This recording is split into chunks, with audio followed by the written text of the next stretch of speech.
So there's a powerful truth that is, as within, so without. Your beliefs shape your reality. But here's the game changer. Your limiting beliefs aren't fixed. They're just stories, and you have the power to rewrite them. So, what are limiting beliefs from a neuroscience perspective?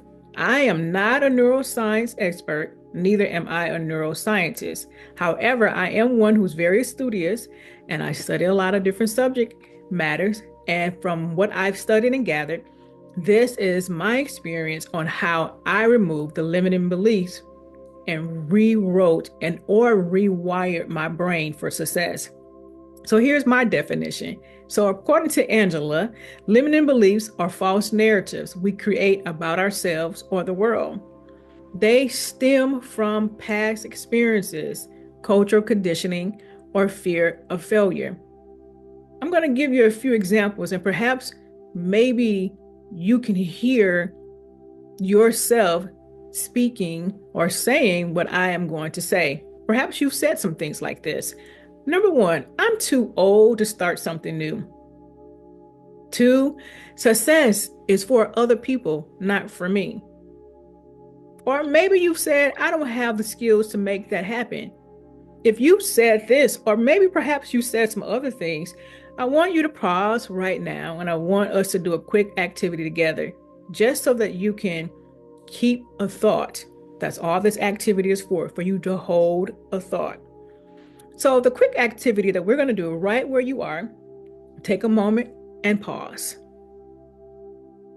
We're going to do some reflection, and I want you to reflect on what's one belief that's been holding you back lately. Perhaps maybe it's something that I just said or something else.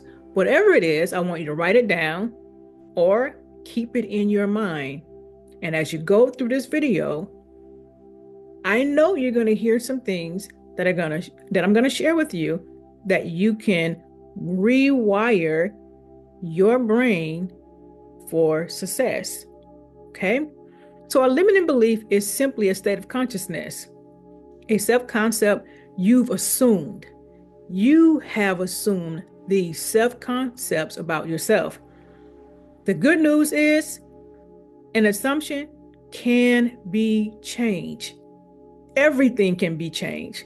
There's a quote by Neville that says, "Man is only limited by his imagination." What does this mean? It means your outer world is a direct reflection of your inner world. If you believe you are limited, you will experience limitation. If you believe that your life sucks and that you are a failure, then you will keep getting experiences in your life that look like failure and that will ultimately have you to say, "My life sucks." A famous quote says, "If you think you can, then you will. If you think you can't, then you won't." It's all about what you think, not about what your neighbor, your husband, your siblings, anybody else think, but what do you think about you? That's what you're going to be.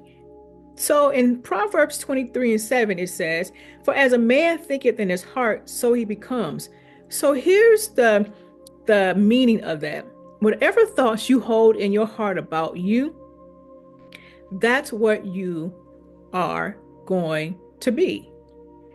If you're constantly repeating the limited beliefs about your life experiences and the negative thoughts that people may have said or that you've said about yourself, and you're holding those limited beliefs in your heart and you're constantly repeating them out loud, those beliefs, those experiences are seeds. Your heart is a fertile ground. And every time you have a limiting belief or you repeat thoughts and experiences based off what you've experienced in the past, you're going to reap a harvest. So you are the sum total of everything that you think about yourself.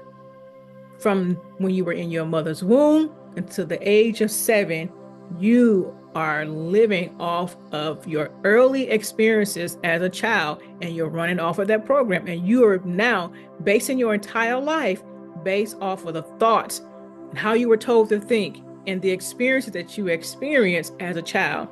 I'm going to show you that. I'm going to prove it to you early on in childhood.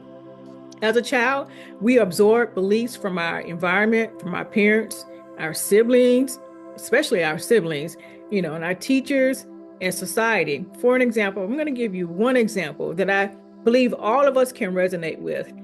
If you heard money doesn't grow on trees often, you may have formed a belief that money will be hard to achieve. I have heard that. I heard that as a child, and I thought I had to work really hard to earn money until I later discovered that I don't have to earn money and that I could never really earn it. Money comes as a result of my state of consciousness and your state of consciousness. Money will come to you. In fact, not just money, but everything in your life comes to you based off your state of consciousness. You don't have to earn. Earn speaks of you doing something. We attract everything that we need into our life based off of our state of consciousness.